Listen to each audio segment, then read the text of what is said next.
الحمد لله رب العالمين،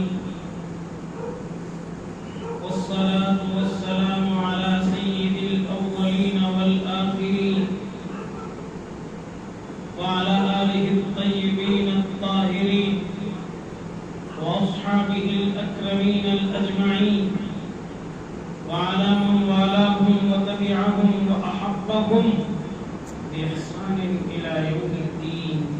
أما بعد، فأعوذ بالله من الشيطان الرجيم.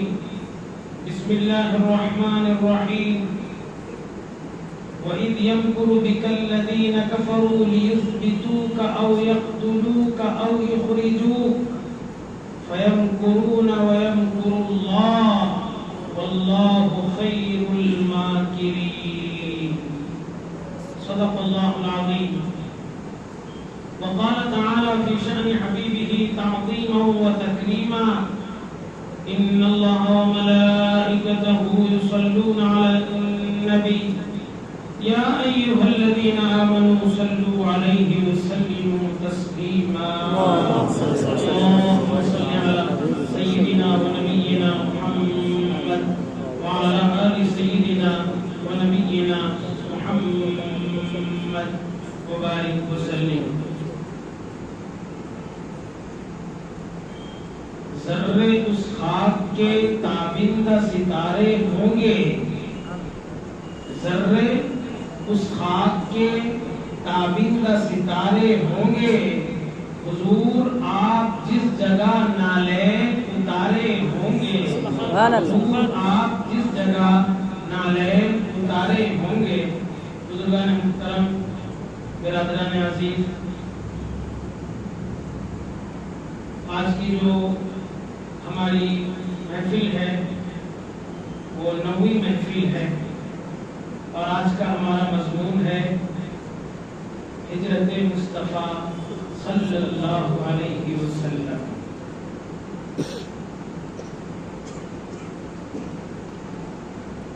دنیا کی تاریخ میں عشق کی ایسی داستان شاید ہی کسی نے لکھی ہوگی، وہ ہے داستان ہجرت مصطفیٰ صلی اللہ علیہ وسلم، جس کا تذکرہ خود رب نے اپنے کلام میں فرمایا. سورہ انفال میں اللہ سبحانہ و تعالیٰ نے ارشاد فرمایا: پیارے اس وقت کو یاد کرو، وَإِذْ يَمْكُرُ بِكَ الَّذِينَ كَفَرُوا. وَإِذْ ظرف زمان ظرف مکان دونوں کے لیے آتا ہے، وقت بتانے کے لیے آتا ہے. اس وقت کو یاد کرو جبکہ دارالندوا میں، یہ دارالندوا مکہ میں ایک گھر ہے جو کفار پورے یہاں جمع ہو کر مشورہ کرتے تھے حضور پاک صلی اللہ علیہ وسلم کے خلاف، کیا کرنا ہے کیا نہیں کرنا ہے. اور پورے سرداران قریش، سنادید قریش اس میں جمع ہوتے تھے. ابو جہل اس کی راست نگرانی کیا کرتا ہے. دارالندوا میں بیٹھ کر مشورہ کر رہے تھے کس بات کا؟ وَإِذْ يَمْكُرُ بِكَ الَّذِينَ كَفَرُوا. جنہوں نے کفر کیا ہے انہوں نے آپ کے ساتھ سازش کی، اور وہ سازش کر رہے تھے 3 باتوں کی کہ کیا کیا جائے آپ کے ساتھ. لِيُثْبِتُوكَ، آپ کو یہی رکھیں یا شہر بدر کر دیں. اور یخرجوک، اس کے فوری بات فرمایا یا آپ کو شہر سے نکال دیں. اور یقتلوک، یا آپ کو نعوذ باللہ قتل کر دیں. فیمکرون، وہ سب مکر و فریب کرتے رہتے ہیں. فیمکر اللہ، اللہ بھی اپنا فیصلہ سناتا ہے. واللہ خیر الماکرین، اور اللہ سبحانہ و تعالی سب سے بہترین منصوبہ بندی کرنے والا ہے. کیونکہ مکر کے معنی اللہ کی طرف منسوب نہیں کیے جا سکتے، جس میں جھوٹ، فریب، دھوکہ، نہ جانے اور کیا کیا چیزیں ہوتی ہیں. اور رب سبحانہ و تعالیٰ کی ذات وہ کرنا تو دور، وہ برائی کا بھی حکم نہیں دیتا. ان اللہ لا یأمر بالفحشاء، وہ تو برائی کا حکم ہی نہیں دیتا. ولا یرضی لعبادہ الکفر، اپنے بندوں سے تو وہ کفر پر کبھی راضی نہیں ہوتا. وَإِن تَشْكُرُوا يَرْضَهُ لَكُمْ، تم اگر شکر گزاری کرو گے تو وہ تم سے راضی ہوگا. تو مکر کی نسبت اللہ سبحانہ و تعالیٰ کے ساتھ اس طریقے سے ہوگی کہ اللہ سبحانہ و تعالیٰ بہترین فیصلہ کرنے والا ہے یا بہترین منصوبہ کرنے والا ہے. ویسے سازش کا لفظ اس کی ذات کے لیے مناسب نہیں ہے کیونکہ وہ بھی بدنام ہو چکا ہے.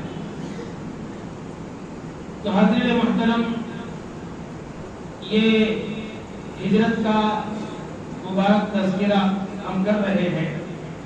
دیکھیے مکے کے حالات دن بدن بگڑتے گئے.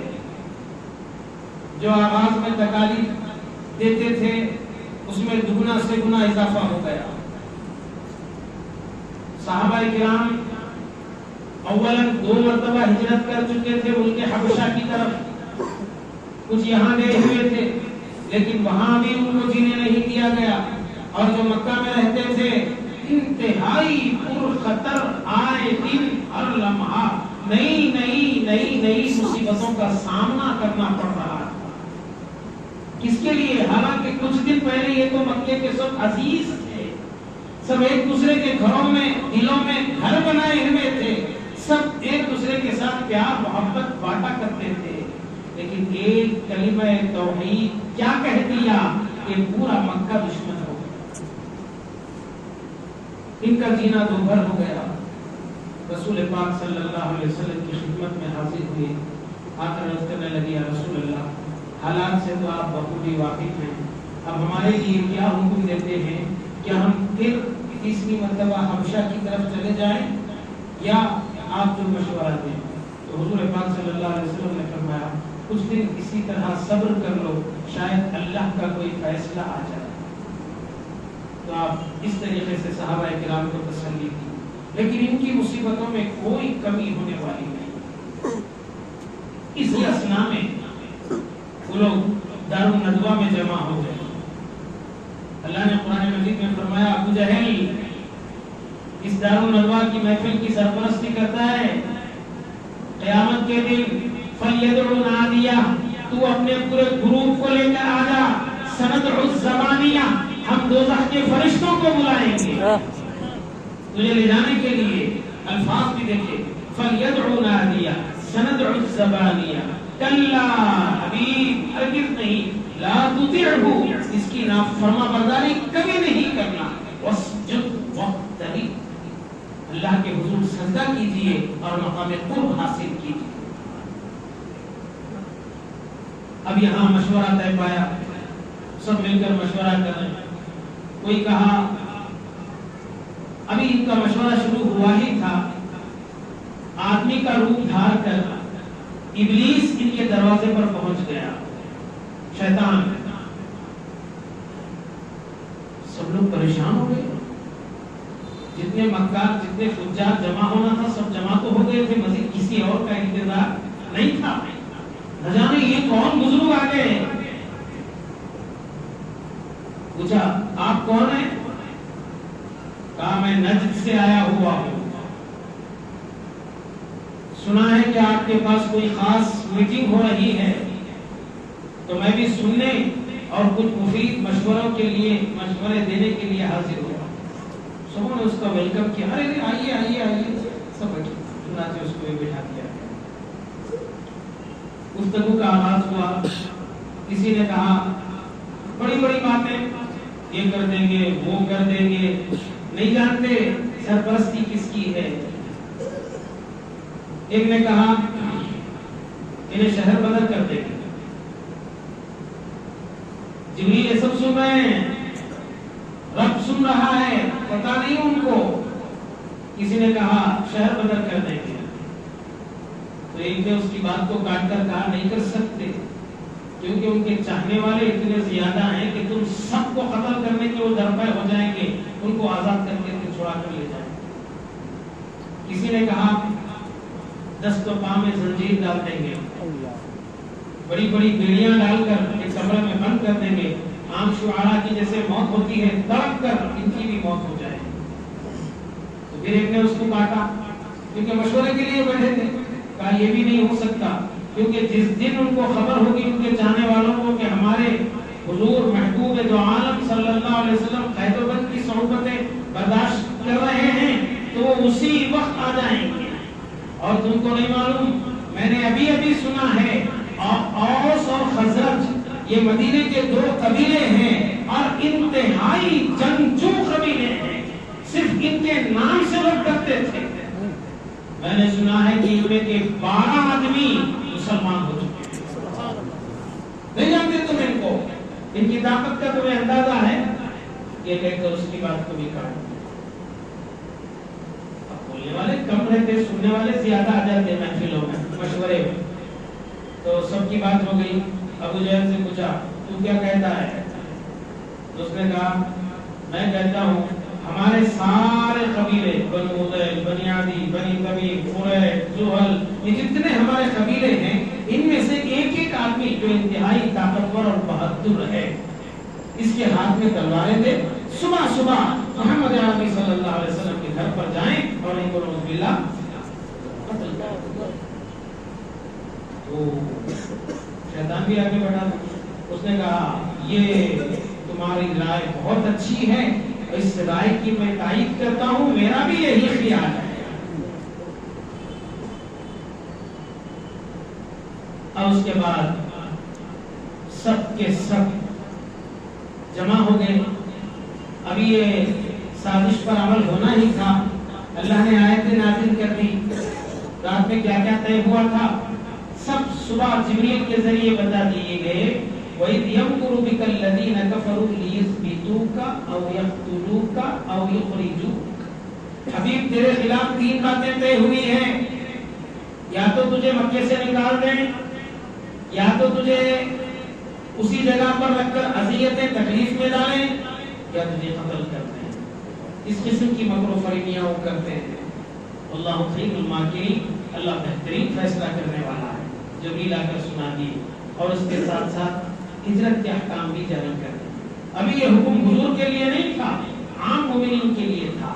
تو آپ صلی اللہ علیہ وسلم نے مومنین سے کہا کہ جیسی جیسی تمہاری سہولت ہے 2 کر کے، ایک کر کے جا سکتے ہو. تو اب یہاں جانے کی ضرورت نہیں ہے، حبشہ جانے کی ضرورت نہیں ہے، یثرب جاؤ. مدینہ کا نام ابھی مدینہ نہیں تھا، یثرب یعنی غم اور تکلیف کی جگہ، یہ معنی آتے ہیں یثرب.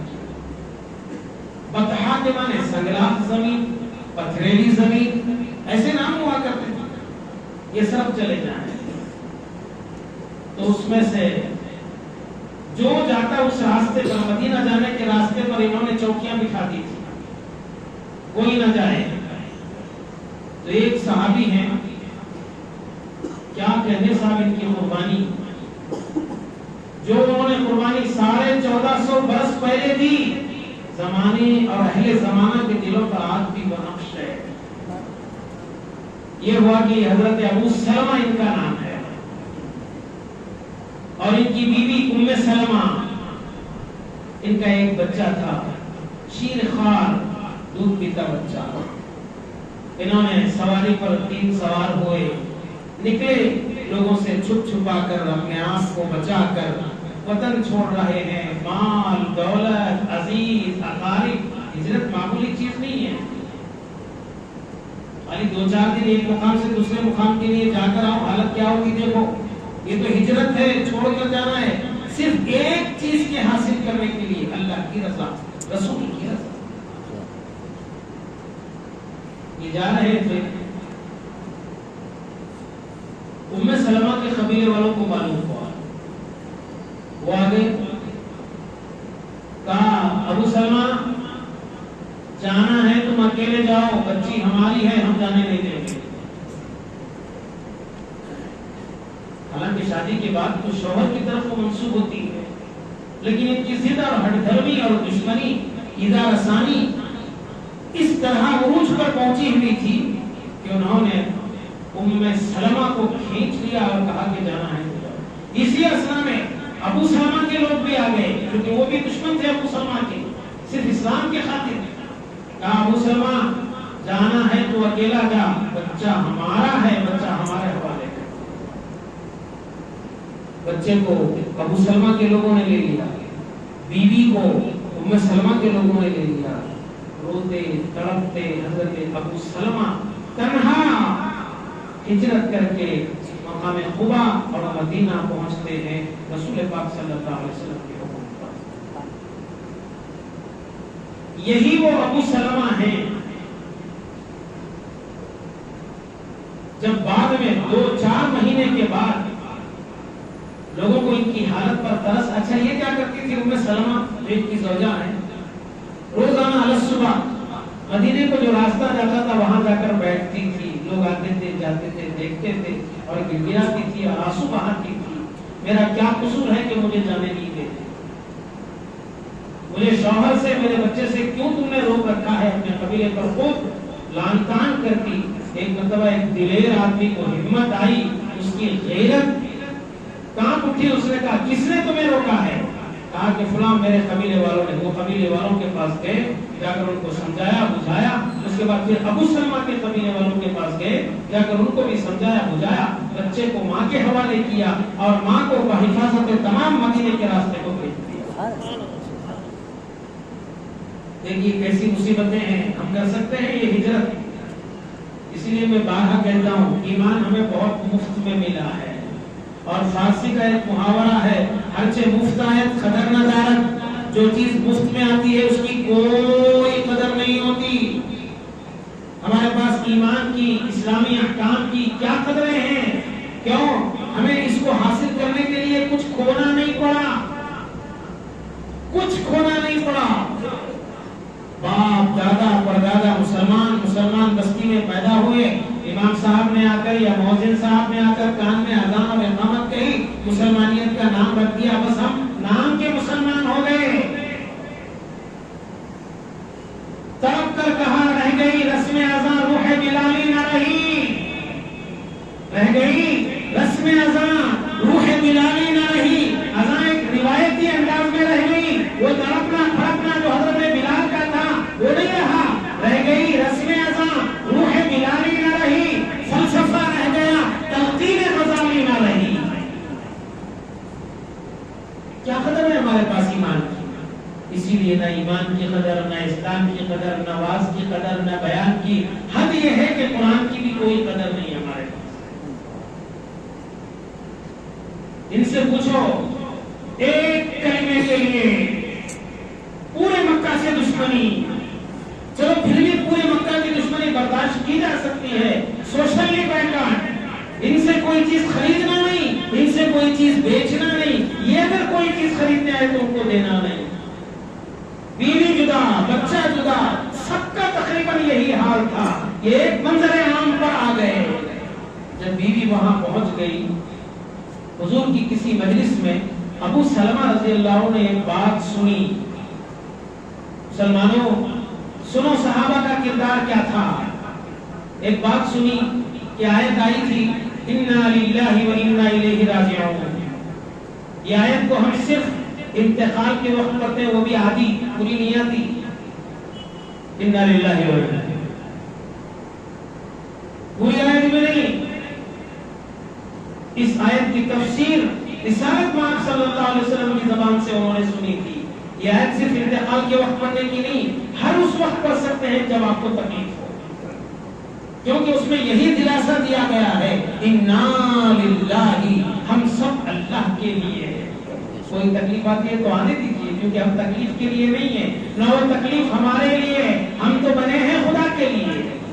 انا للہ و انا الیہ راجعون، اسی کی طرف لوٹ کر ہم جانے والے ہیں۔ یہ مصیبتیں آ جائیں گی، کل چلی جائیں گی، یہ اگر کہے گا آدمی تو جو مصیبت آئی ہے اس کا نعم البدل پائے گا، یعنی اس سے اچھائی پائے گا۔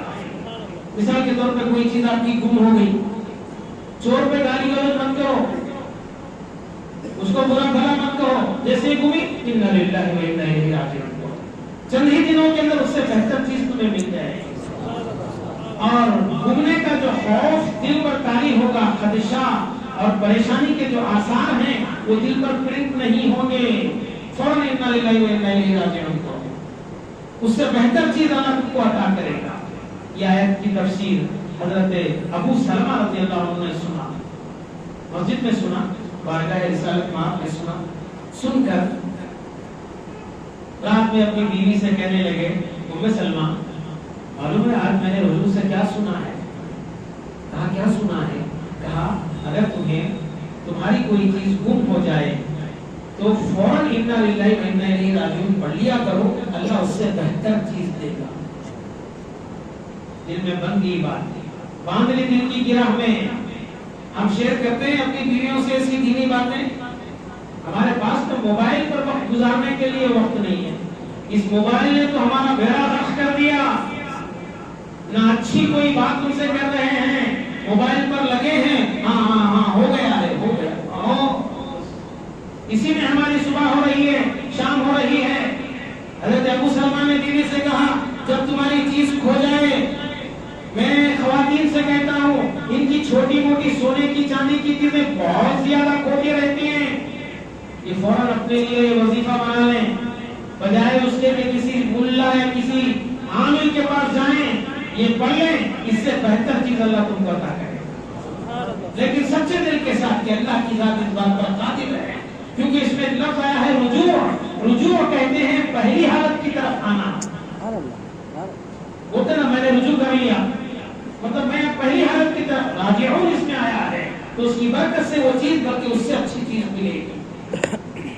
ابو سلمہ نے کہا، ام سلمہ نے کہا چند ہی دن ہوئے تھے حضرت ابو سلمہ کا انتقال ہو گیا، شہید ہو گئے۔ جیسے ہی اطلاع ملی سلمہ تو ہوا ہی ہوگا، شوہر کا کھونا اپنی پوری کائنات کھونے کے برابر تھا۔ فوراً وہ بات یاد آئی ابو سلمہ کی کہ جب تم کوئی چیز کھو جاؤ انا للہ و انا الیہ راجعون پڑھو۔ ایسے پرخطر وقت میں، غم اور مصیبت کے وقت میں ثابت قدمی کی وہ مثال، وہ پہاڑ بن کر فوراً انہوں نے انا للہ و انا الیہ راجعون پڑھا۔ پڑھنے کو تو پڑھ دیا، لیکن اب سوچتے ہیں ابو سلمہ نے کہا تھا جب تمہاری توجہ، جب تمہاری کوئی چیز کھو جائے تو اللہ تعالیٰ اس آیت کی برکت سے تمہیں اس سے بہتر دے گا۔ ابو سلمہ میرے لیے سب سے بہتر، ابو سلمہ شوہر میرے یہ بہت بہتر میرے پاس ہے، اب مجھے اس سے بہتر کیا ملنے والا ہے؟ لیکن جب حضور نے فرمایا ہے تو کوئی نہ کوئی وجہ ہو، دل کو تسلی دی۔ چند دن گزرے تھے، چند دن گزرے تھے، چند دن گزرے تھے، مصطفیٰ نے نکاح کا پیغام بھیجا۔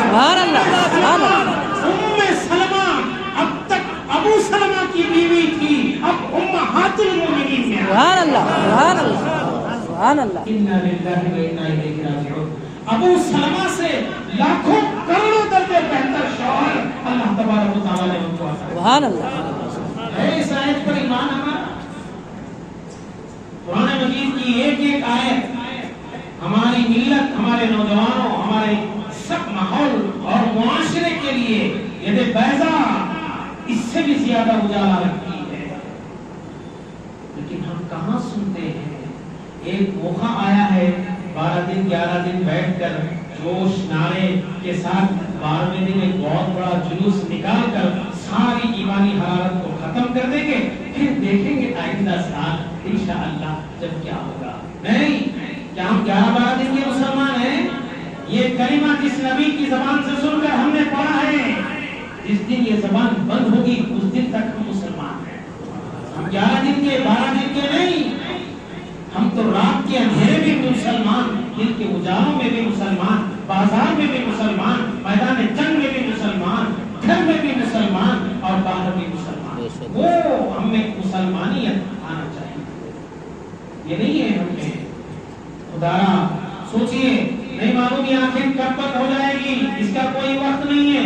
اسی لیے کسی نے کیا خوب کہا، آنے کے لیے 9 مہینے انتظار کرنا پڑتا ہے۔ جس دن سے حمل ٹھہرا ہے، پہلا مہینہ ہوا، دوسرا، تیسرا، 9 مہینے تک یہ کہی جاتی ہے بات کہ آنے والے ہیں، آنے والے ہیں، آنے والے ہیں۔ جانے والوں کے لیے 9 سیکنڈ بھی نہیں لگتے ہیں، اب تک کہہ رہے تھے۔ اسی لیے وہ بات مجھے ہمیشہ پسند آتی ہے، دنیا کیا ہے، یہ آنے کے 9 مہینے، آنے کے بعد 60-70 سال، اب اس میں کیسی زندگی، پاکیزہ، خبیث، طیب، حلال، حرام، نہ جانے کیا کیا کیا، اتنی لمبی زندگی ہوئی نا۔ ایک عقل مند سے پوچھے زندگی کیا ہے، زندگی کیا ہے؟ بولے 2 لفظوں کا نام ہے۔ کیا ہے؟ 2 لفظوں کا نام، کیا؟ آ کے نہائے، نہا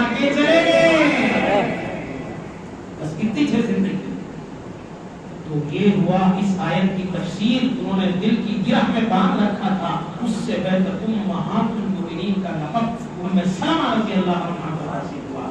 یہ سب ان صعوبتوں، ان تکالیف کا ثمرہ ہے جو ہجرت کے وقت ان کے قبیلے والوں نے ان کو چھینا تھا، بچے کو انہوں نے چھینا تھا، ابو سلمہ کو تنہا و یکتا کر کے جہاد کروایا تھا اور ہجرت کروایا تھا۔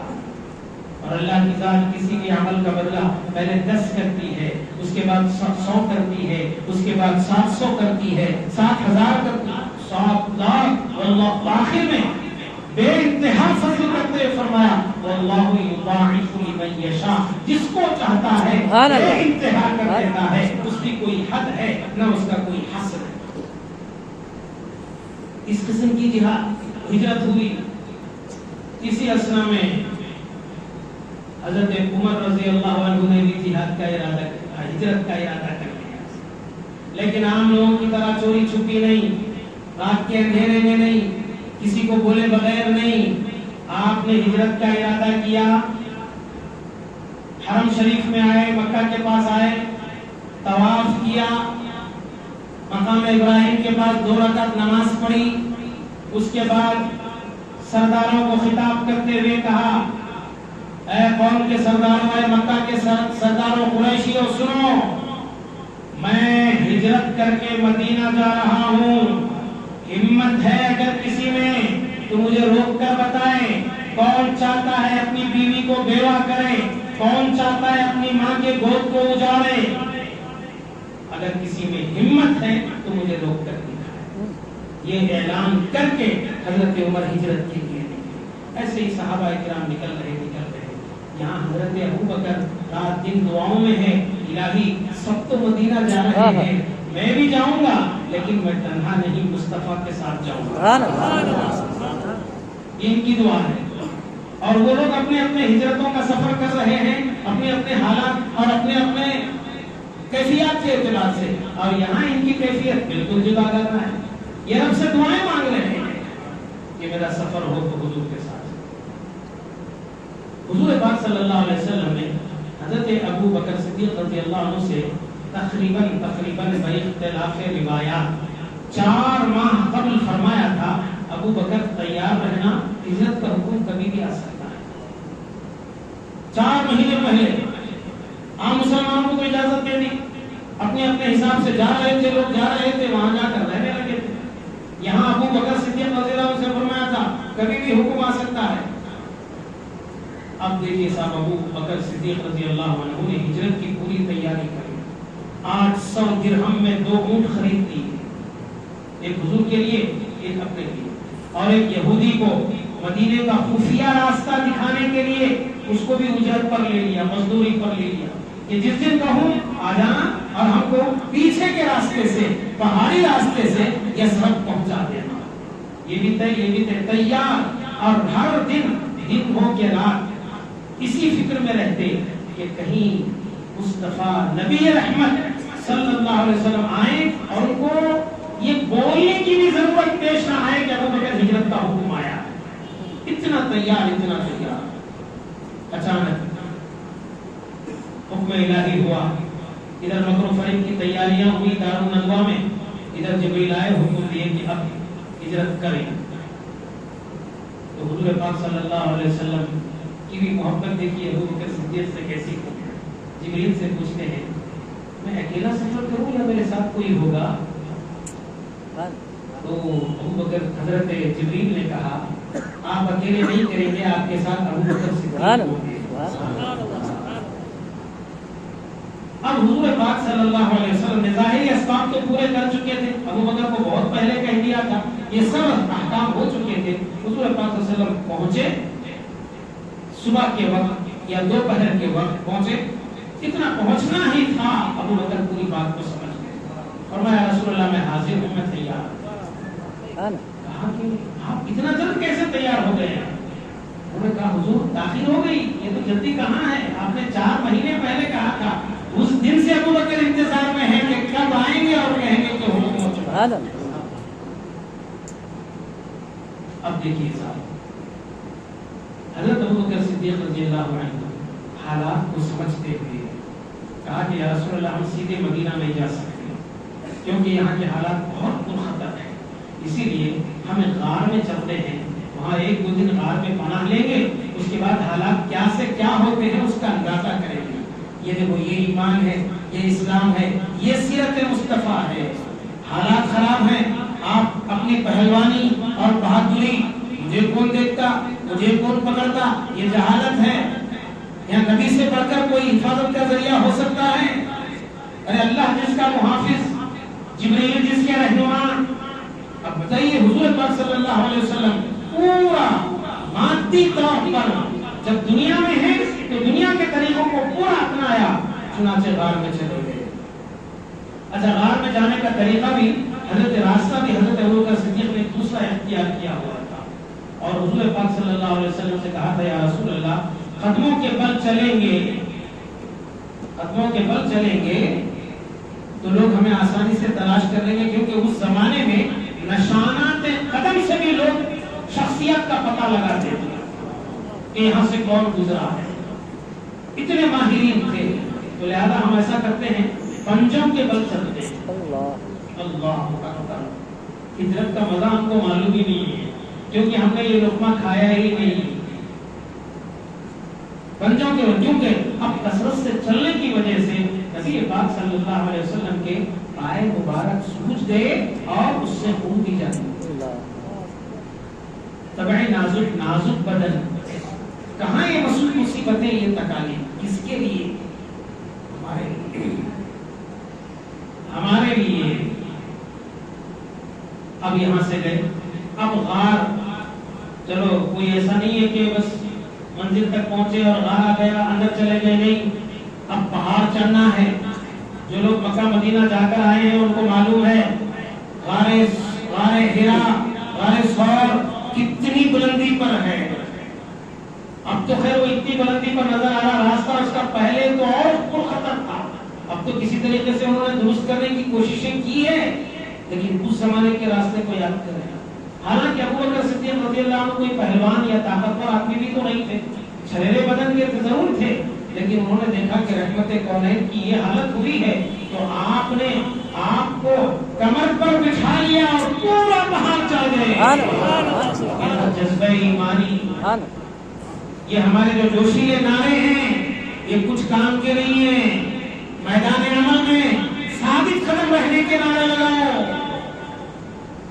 کیونکہ ان نعروں سے کچھ خرچ نہیں ہوتا ہے، نہ جان پر کوئی فرق پڑتا ہے نہ مال پر کوئی فرق پڑتا ہے، اسی لیے ہم نے آسانی سے نعرے تلاش کر لیے۔ آؤ ابوبکر صدیق سے پوچھتے ہیں کہ اس بلند پہاڑ پر مصطفیٰ کو پیٹھ پر سوار کر کے کیسے پہنچائے؟ ارے یہ بھی تو چل کر آئے تھے، یہ بھی تو پنجوں کے بل چلے تھے، جیسا حضور چلے تھے یہ بھی تو چلے تھے، جو تکلیف حضور کے حصے میں آئی تھی وہ تکلیف ابوبکر کے حصے میں بھی تو آئی تھی۔ لیکن جذبہ ایمانی حرارت کس کو کہتے ہیں وہ صدیق اکبر نے زمانے کو بتا دیا۔ اب غار کے منہ کے قریب پہنچے، اللہ، غار بھی چنا تو ایسا چنا وہ پرانے زمانے کا غار، اونچائی پر۔ اب جانا ہے، آپ نے سرکار دو عالم صلی اللہ علیہ وسلم کو اپنی کچھ سے اتارا اور کہا جانے عالم تھوڑی دیر آپ توقف کریں، میں اندر کا جائزہ لے کر آتا، کہیں ایسا نہ ہو کوئی ایذا دینے والی، کوئی تکلیف دینے والی چیز آپ کو ایذا دے۔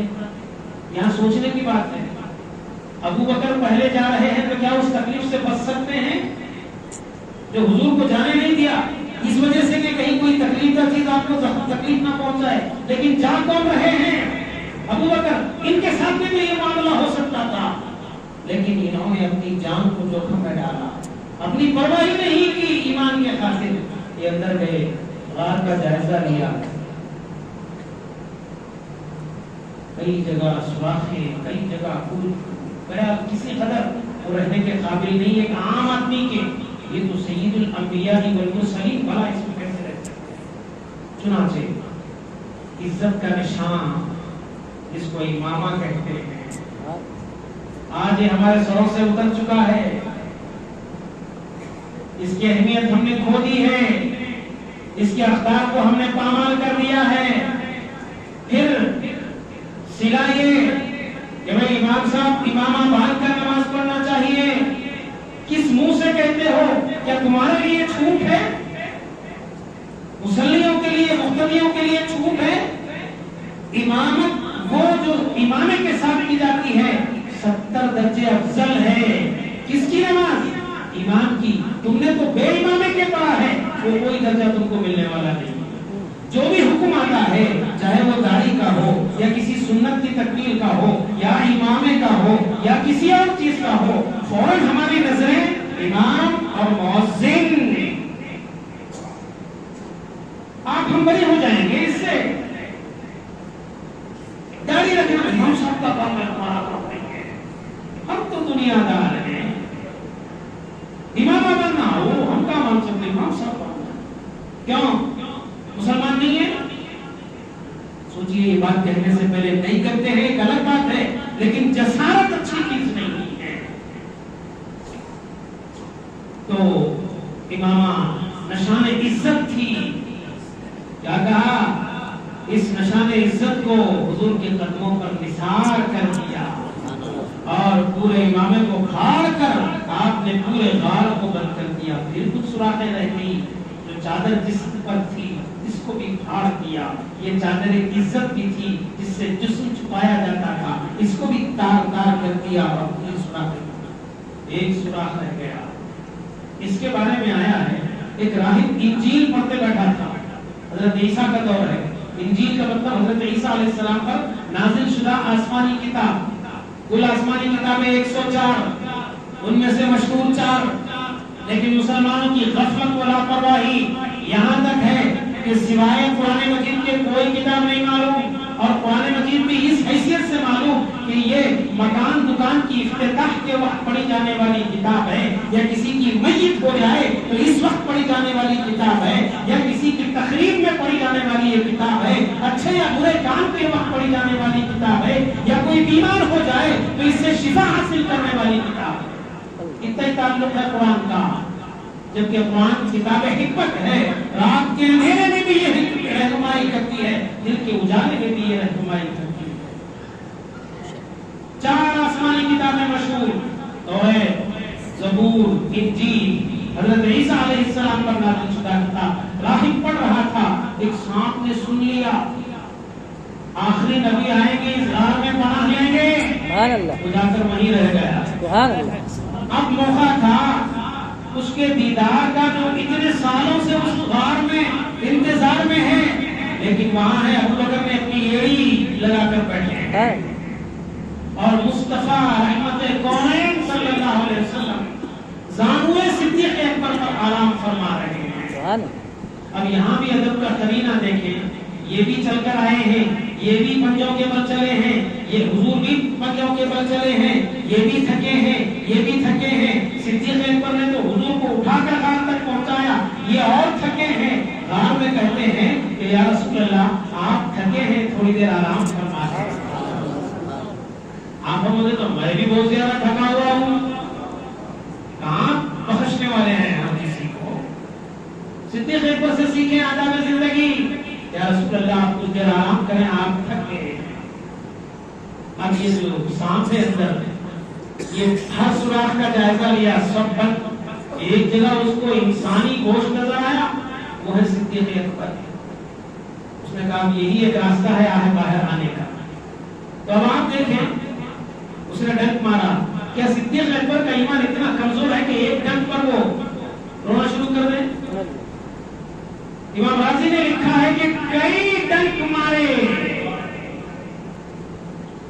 زہر ایڑی کے راستے سے جسم میں منتقل ہو کر بے ساختہ آنسو کی شکل میں چھلک پڑے، اور وہ آنسو گرے بھی تو یہاں وہاں نہیں، روح مصطفیٰ پہ گرے۔